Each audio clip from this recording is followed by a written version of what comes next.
How did I do this? आज बताने वाला हूँ, आज इस वीडियो में पूरी डिटेल्स देने वाला हूँ कि कैसे मैंने अपने फिजिक को ट्रांसफॉर्म किया। कि जैसे आप लोगों ने मेरी पिछली वीडियो देख रखी होगी, छोड़ो व्यू छोड़ो, उस पे मेरी क्या हालत हुई पड़ी थी। फोटो तो आप लोगों को नजर ही आ रहा है, देख लो मैं कैसा था और आज मैं कैसा हूँ। आज आपके सामने इतना कॉन्फिडेंट हूँ कि शर्टलेस वीडियो बना सकता हूँ।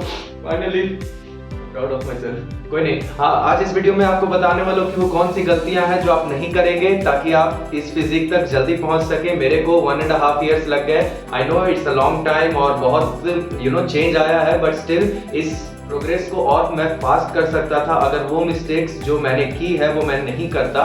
बट आपके लिए वो फायदा हो गया क्योंकि मैं वो मिस्टेक्स आपको बता दूंगा, आपको पहले ही बता दूंगा कि प्लीज ये गलतियां ना करें। आज इस वीडियो में बस 2 पार्ट में इस वीडियो को रख रहा हूं मैं। First of all is why, क्यों मैं स्किनी फैट था, क्या क्या मेरी लाइफस्टाइल मिस्टेक्स थी, क्यों मैं उस तरह का फिजिक में था और क्यों मैं इतना ज्यादा मोटा था और मसल मास भी बहुत कम था। And second thing is how to fix that, कैसे आप इसको ठीक कर सकते हैं। But before moving on, skinny fat situation actually में होती क्या है। स्किनी फैट इज लाइक जब आपका मसल मास बहुत लो रहता है और आपका फैट मास हाई हो जाता है, मींस आपके पास स्ट्रेंथ कम हो जाती है, आप नॉर्मल जो डे टू डे एक्टिविटीज है उसको आप प्रॉपर्ली परफॉर्म नहीं कर सकते, आप बहुत जल्दी वेट्स उठाकर थक जाएंगे। और सेकंड थिंग इसकी आपका फैट मास बहुत ज्यादा होगा, मींस जब आप कपड़े पहनिएगा तो आपको नॉर्मल दिखेंगे, बट ये then you have a pot belly, means आपका जो ये बेली एरिया है यहाँ पे बहुत ज्यादा फैट होगा, मींस एक पूरा पॉट टाइप का। I know it hurts and believe me I was there, मैं वहां था और वहां से मैं यहाँ तक आया हूँ और आपको भी मैं ऐसे पकड़ के चलो उठो करके मैं यहाँ तक ले आऊंगा। Be sure about it. So चलिए इस वीडियो को शुरू करते हैं। So let's start. So first and foremost reason is that you are consuming way too much carbs. अब कार्ब्स क्या होते हैं? आप तो कहेंगे कि यार खाना तो चाहिए शक्ति के लिए, बट शक्ति उतनी ही चाहिए ना जितना आप उसका इस्तेमाल कर सके। कार्बोहाइड्रेट्स क्या होता है? वो एक इंस्टेंट सोर्स ऑफ एनर्जी है कि जब आप उस एनर्जी बॉडी रिलीज कर दिया और आप उस एनर्जी को क्या में यूज किया बताएं? मैं सोने के लिए, जी हाँ सोने के लिए, या फिर ये लैपटॉप पे काम करने के लिए या पड़े रहने के लिए। तो आप उस एनर्जी तो बॉडी ने दे दिया और उस एनर्जी को आप लोगों ने यूज नहीं किया, तो वो बॉडी जो है ना एक्यूमुलेट करते करते करते करते वो क्या करती है कि फ्यूचर के लिए स्टोर कर लेती है। अब आप थोड़ा सा पीछे जाइए, जब हमारे पूर्वज थे, हम स्टोन एज में थे, तो हम क्या थे? हमारा ये काम नहीं होता था कि 16 का टोला और 44 की छाती बनाना है ना, हमारा काम था जिंदा रहना। तो जिंदा रहने के लिए बॉडी का एक नॉर्मल टेंडेंसी है फैट स्टोर करना। अब आप सोचिएगा कि फैट स्टोर करना खराब चीज है, बट एक्चुअली ये बॉडी के लिए अच्छा है। कल को भूखमरी हो गई तो, कल को स्टार्वेशन आ गया तो क्या करिएगा? सो उस केस में बॉडी आपकी फैट स्टोर करती है, but of course it doesn't look nice, it doesn't look presentable, you want to get rid of it. So first thing is कि आपको अपने कार्बोहाइड्रेट्स को लो करके प्रोटीन इंटेक बढ़ाना है। मसल के लिए जो सबसे इंपॉर्टेंट 9 अमीनो एसिड्स होते हैं वो सबसे ज्यादा इंपॉर्टेंट होते हैं। अब कुछ प्रोटीन सोर्सेज जो कि आपके फूड में जो जिसमें आपको कंप्लीट प्रोटीन पाया जाता है वो आपका एग्स, मिल्क, फिश, चिकन, चीज। तो आपको क्या करना है? आपकी कार्बोहाइड्रेट की कंजम्पशन को लो करके प्रोटीन इंटेक बढ़ाना है। और इसी के साथ आपको तीसरी चीज करनी है। पहला चीज क्या होगा? कार्बोहाइड्रेट आप लो कर रहे हैं, दूसरा प्रोटीन इंटेक बढ़ा रहे हैं, और तीसरा चीज करना है कि अपने लाइफ में आपको वर्कआउट ऐड करना होगा, बिल्कुल ऐड करना होगा। आपको वर्कआउट नहीं करना पसंद है ये एक्सक्यूज नहीं चलेगा, क्योंकि अगर आपको कुछ चाहिए तो आपको कुछ करना पड़ेगा। ऐसे बैठे रहने से अगर सबकी फिजिक हो जाती तो सब लोग ऐसे घूम रहे होते।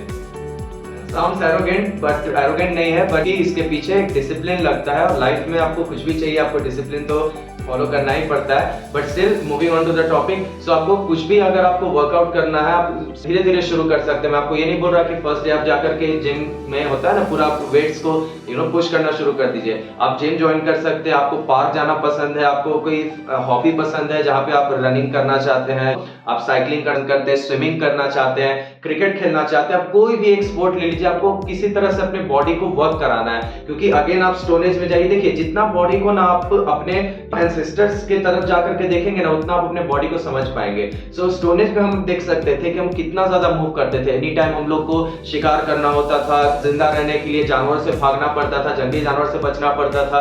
सो उस टाइप की हमारी बॉडी थी। हमारी जो बेसिक बायोलॉजी है वो हमें बोलती है कि प्लीज मूव, आपको बैठे नहीं रहना है। अगर सेडेंटरी रहिएगा आपकी बायोलॉजी ही आपको उसके अपोज करेगी। Now moving on to the solutions, क्या क्या आप कर सकते हैं। अगर आपको मैं एक बात बोलता हूँ कि वॉकिंग जो ब्रिस्क वॉक होता है, it is one of the best form of exercise on planet. तो आपके लिए सिंपल है, बस कुछ नहीं करना है, सुबह उठ करके पार्क आप जाके टहल सकते हैं। This is the first thing. आपको पहला स्टेप ये लेना है कि आपको अपने लाइफ में वॉकिंग ऐड करनी है। आपको टहलने जाना है, पड़ोसी के साथ, दोस्तों के साथ, आप कहीं पे भी आप टहलने जा सकते हैं। आप 10,000 स्टेप्स, आपके लिए एक फिटनेस वॉच होता है, आप कोई भी फिटनेस वॉच कर लीजिए जो कि आपके स्टेप्स मेजर करे। आपको एक गोल कंप्लीशन हो तो आपको सेंस ऑफ अचीवमेंट फील हो कि हाँ आज मैंने 2000 स्टेप्स कंप्लीट करे, चलो मैं कल 3000 करूंगा, कल आप 3000 करिएगा, परसों 4000, ऐसे ही करते करते करते करते आप 10,000 स्टेप्स तक जाएगा। फिर धीरे धीरे आप जॉगिंग कर सकते हैं। देखिए आपको किसी भी तरह से ना एक नॉर्मल स्टेडी स्टेट कार्डियो करना है। अगर आप हाई इंटेंसिटी कर सकते हैं जिसमें आपका हार्ट रेट बहुत अप जाता है जैसे sprinting, so that is the best thing you can do with for your life and for your body. करते हैं सेकंड थिंग इज कि add essential fats in your diet like omega 3, saturated fats. अब बहुत सारे बोलेंगे saturated fat is bad for health, मैं उस पर एक डिफरेंट वीडियो बना दूंगा। बहुत ज्यादा मिसकंसेप्शन है ये मार्केट में।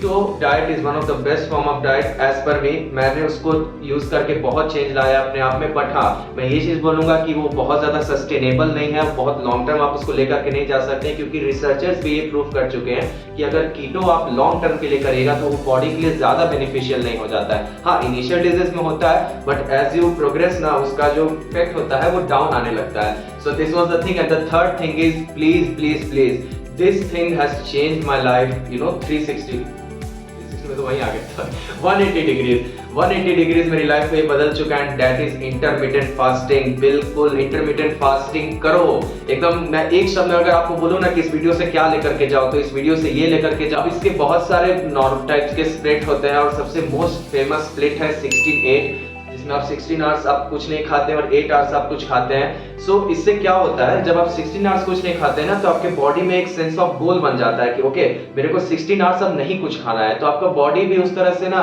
करने लगता है कि ओके 16 आवर्स कुछ नहीं खाना है तो भाई अब चुपचाप होकर बैठ जाओ। बट क्या होता है कि जब भी आप कोई डाइट फॉलो करते हैं कि यार सैलेड खाना है या फिर यू नो उस तरह का टॉर्चर जो कि आपको एकदम पसंद नहीं, आप एकदम से, हमारे जानते हैं सबसे बड़ी प्रॉब्लम क्या है, हम कोई भी चीज को ना एकदम इमीडिएट ठीक करना चाहते हैं कि यार कुछ प्रॉब्लम हुआ ना, जैसे क्या हो गया कि चलो मेरा थोड़ा सा पेट दिख रहा है, भाई कल से देखना तेरा भाई क्या करता है, कल से तेरा भाई ना एक दिन के अंदर 10 किलो वजन कम कर देगा। और ये जोश में हम लोग शुरू तो हो जाते हैं, बट उसको एक वीक भी सस्टेन नहीं कर पाते। एक वीक मैंने बहुत ज्यादा बड़ा नंबर बोल दिया।